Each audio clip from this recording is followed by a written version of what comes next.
नमस्कार बच्चों, मैं विनय दुबे मैथ्स एंड जी के ऑनलाइन क्लास में आपका स्वागत है। जैसा कि आपको पता है, मेरा एक पैटर्न है पढ़ाने का। मैं सारी चीज़ें पहले नोट डाउन करके रखता हूँ, फिर उसको एक्सप्लेन कर देता हूँ। तो ज़्यादा से ज़्यादा चीज़ें कम समय में मिल जाती हैं आपको।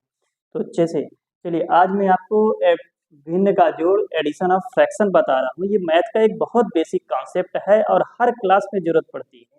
जैसे थर्ड क्लास से ये शुरू हो जाता है। पहले तो सिंपल एडिशन होता है, फिर फ्रैक्शन का एडिशन थर्ड क्लास से शुरू होके third, fourth, fifth, six, seven मतलब हर क्लास में ज़रूरत है।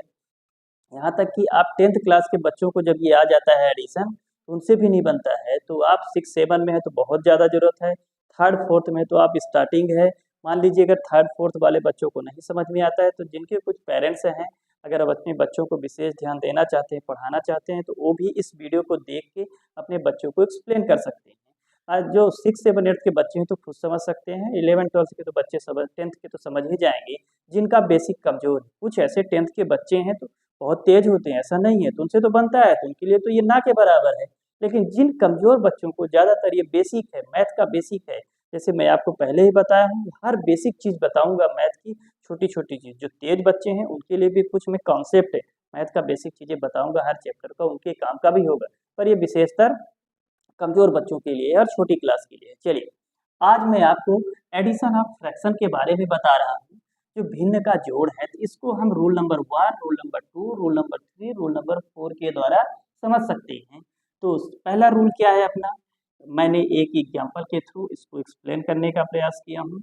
देखिए 3/8 और 1/8 दोनों को ऐड करना है। फ्रैक्शन का ऐड है, सिंपल ऐड नहीं, फ्रैक्शन का ऐड है। इसको ऐड करने के लिए मैंने लिखा हूँ एलसीएम ऑफ 8 एंड 8।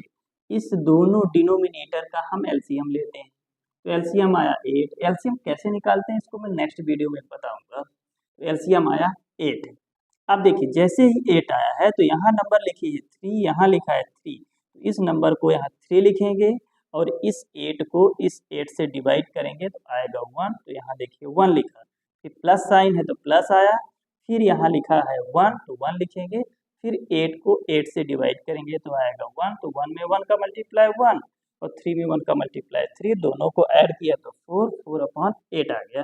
इसको डिवाइड कर दिया तो 1/2 आया। अब रूल नंबर 2 में आ जाते हैं। रूल नंबर 2 में भी मैंने अपने केस एग्जाम्पल लिया 5/6 और 7/12। तो 6 और 12 देखिए ये इसके टेबल में आ रहा है 6 2 12। तो आप देखिए यहाँ पे कुछ रूल ऐसा होता है, कुछ लोगों ने ऐसे बता देते हैं कि देखिए जब डिनोमिनेटर सेम होता है, डिनोमिनेटर सेम होता है तो हम डायरेक्ट 3 और इधर से 1 लिख के ऐड कर सकते हैं। आप कर सकते हैं, गलत नहीं है, पर जो बेसिक रूल है तो आपका ये एलसीएम लेके ही सॉल्व किया जाता है। बाकी आप 3 डिनोमिनेटर सेम है, हर सेम है, तो आंसर को आप जोड़ सकते हैं, 3 और 1 4 आ जाएगा ऊपर। लेकिन ये बेसिक रूल है, बेसिक रूल आप सीखिए, हर जगह काम देगा। दूसरे में आते हैं 6, 6 और 12 है, तो अब यहाँ पे भी अब बताया जाएगा जो 12 बड़ा नंबर है वही एलसीएम आएगा, पर ऐसा नहीं है। हम दोनों का एलसीएम लेते हैं, 6 और 12 दोनों का एलसीएम कितना आया 12 है। अब देखिए यहाँ 5 है, 5 है। अब 12 को हम 6 से डिवाइड करेंगे तो 6 2 जा 12, 2 आया। तो 5 यहाँ लिखा, 5 के बगल में 2 लिखा, प्लस साइन आया और ये 7 लिख दिया हूँ। अब 12 को 12 से डिवाइड करूँगा तो 1 आएगा, यहाँ 1 आया और 1 का 7 से मल्टीप्लाई करूँगा तो 7 1 जा 7 और 5 2 जा 10। तो 10 और 7 कितना आ गया 17/12। पर बेसिक रूल जनरली बताया जाएगा 12 आ जाएगा आपका बड़ा नंबर, ठीक है ना, यहाँ से एलसीएम। तो ये ऐसा नहीं, आप एलसीएम लेके सॉल्व करिए। चलिए अब यहाँ देखते हैं, यहाँ 6 और 12 15 दोनों का एलसीएम होगा। 6 और 15 का एलसीएम 30 आया, एलसीएम लेना मैं सिखाऊंगा बाद में। 15 कितना आया 30। अब यहाँ देखिए 3 लिखा, पहले एलसीएम को यहाँ लिख देते हैं, एलसीएम को यहाँ लिख देते हैं। अब 3 लिखने के बाद 6 से 30 को डिवाइड किया तो कितना आया 5 आया, 6 5 जा 30, 5 लिखा, 5 का मल्टीप्लाई 3 से। इसी प्रकार यहाँ 4 है, 4 है, तो अब मैं यहाँ 30 को 15 से डिवाइड किया 2 आया, बगल में लिखा 2, 4 2 जा 8 और ये 3 5 जा 15, दोनों को ऐड कर दिया 23 आ गया अपन 30, ये आंसर है। अब रूल नंबर 3 में देखते हैं। रूल नंबर 3 में क्या है, 7 और 5 का यहाँ पे एलसीएम लिया जाता है। तो एलसीएम आया 35। कैसे, मैं नेक्स्ट वीडियो में बताऊंगा। 35। अब यहाँ लिखिए 4, पहले एलसीएम लिख दीजिए यहाँ 35, फिर लिखिए 4 यहाँ पे। अब इस 4 को 7 से 35 को डिवाइड किया तो 7 5 जा 30, 5 आया, तो 5 इस 4 से मल्टीप्लाई होगा, 5 4 से मल्टीप्लाई होगा, प्लस अब यहाँ 35 है, 35 को हम 5 से डिवाइड किए तो 7 आया। अब पहले से 2 लिखा है तो 2 में 7 का मल्टीप्लाई किया तो 14, और यहाँ 4 5 जा 20, तो 14 और 20 ऐड हो गया तो 34 आया, 34/35 ये हमारा आंसर।